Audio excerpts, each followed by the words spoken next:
জান্নাতীরা যখন জান্নাতে ঢুকবে আল্লাহ তাআলা প্রশ্ন করবেন, ও জান্নাতীরা, এই কোরআনে যত নাজ নেয়ামতের বর্ণনা দিয়েছিলাম তার সবগুলো কি তোমরা পাই টু পাই বুঝে পেয়েছো? জান্নাতীরা বলবে পেয়েছি।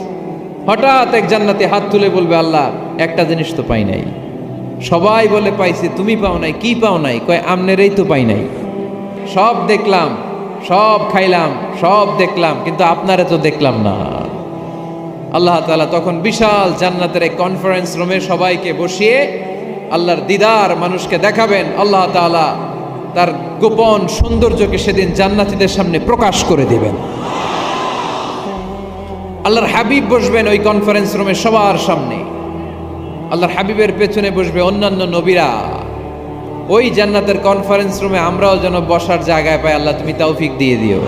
আল্লাহ তাআলা অনেকগুলো নূরের পর্দার পেছন থেকে নূরের ঝলকানি মারবেন।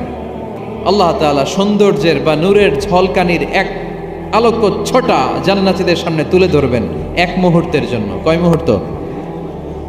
আলোকচ্ছটা দিয়েই আবার নাই, আবার সরায় ফেলবেন। ওই এক মুহূর্ত দেখে জান্নাতীরা পাগল হয়ে যাবে।